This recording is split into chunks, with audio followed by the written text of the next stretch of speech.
Puan, apa khabar? Ya, Roy. Assalamualaikum. Salam. Kami dari Sinar Daily, Puan. Boleh tanya sikit soalan?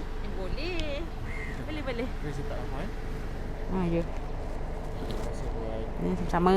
Ya, ramai kena tanya. Kenapa Puan masuk Pejuang? Kenapa tak masuk PN atau PN? Masuk Pejuang ni parti yang konsisten dan berprinsip. Saya suka dekat pegangan tu, konsisten. Itu yang saya nak. Konsisten, Puan? Konsisten. Konsisten Maknanya dari segi macam mana tu?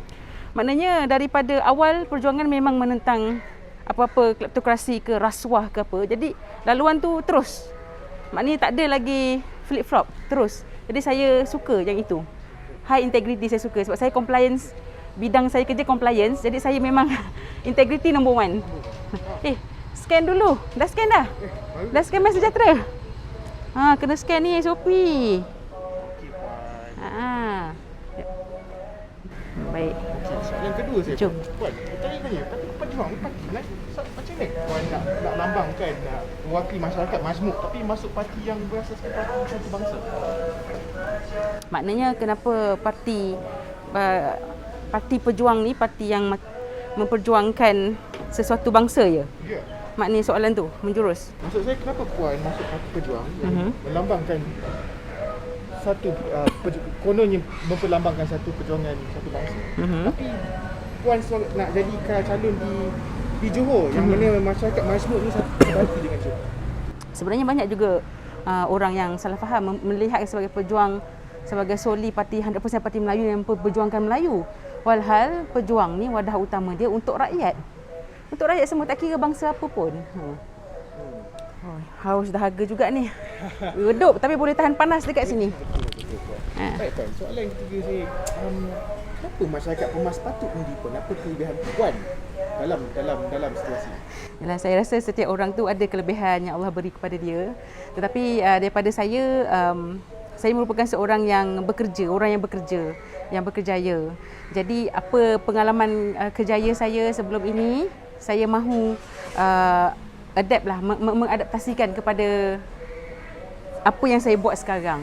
Kerana apa yang saya lihat, nak jadi pemimpin, nak masuk politik, selain pandai berpolitik, sepatutnya mereka harus ada skill yang ahli dalam bidang dia dengan profil yang diberi. Jika tak ada ilmu ataupun pengetahuan tu tak ke situ, jadi dia tak boleh perform. So saya menawarkan diri. InsyaAllah.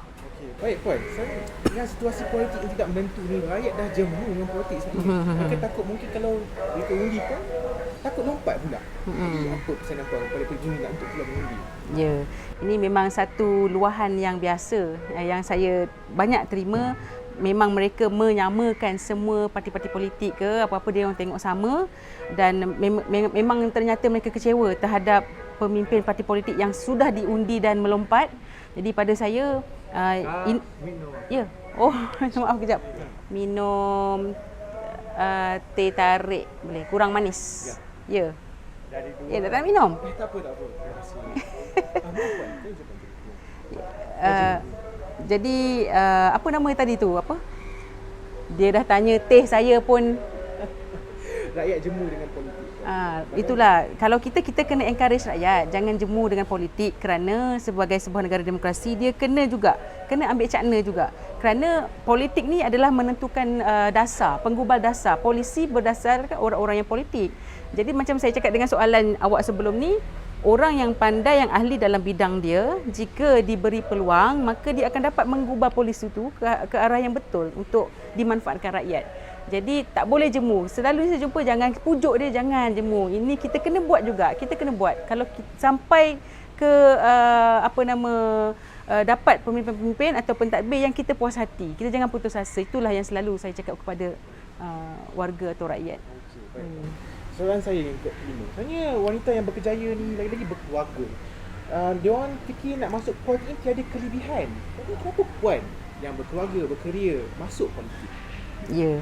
Mula-mula saya berfikir juga, banyak kawan-kawan yang sama kerjaya pun terkejut, macam sempat ke buat, saya masih belajar juga part time, saya ada keluarga dengan 4 orang anak, dan lagi berpolitik. Kita tahu politik hiruk pikuk lah, upside down lah macam ni. Dengan keadaan politik negara juga, maybe kita akan dapat satu pandangan yang negatif sedikit kalau kita ceburi politik daripada orang-orang sekeliling atau apa pun. Tapi pada saya macam satu perasaan apabila saya melihat anak-anak saya dengan senario politik sekarang ni, dengan ketidakstabilan politik yang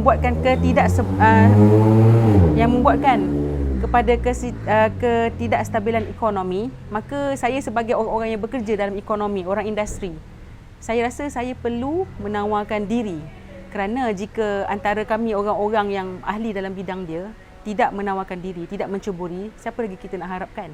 Okey, baik. Saya tengok dalam election ni, calon wanita hanya 37 orang ataupun 15% je daripada total kandidat yang bertanding. Agak kenapa perempuan masih takut nak ceburi di politik? Apa isu dia bagi pendapat puan? Kalau kita tengok, memang bilangan tu rendah. Pada awalnya saya rasa dalam keadaan pandemik sudah banyak kekangan, mereka nak menceburi politik. Sudah tentu politik ni memerlukan komitmen yang tinggi. Ada yang keluar, ada yang macam-macam lah, tenaga, kewangan dan sebagainya. Mungkin dari situ menjadi cabaran utama wanita untuk tidak turun. Dan yang keduanya, empowerment women tu kurang. Kerana wanita ni, orang perempuan, kalau kita nak dia buat sesuatu, devoted tu apa-apa tugasan ke apa, kita kena memberi faham dan empower dia macam mana, talent dia kita congkel, barulah women tu boleh join kita apa semua kan. Tak boleh kita biarkan macam tu, biarkan gender, dan jangan anggap gender tu pun sebagai saingan, kerana pada saya equal lah.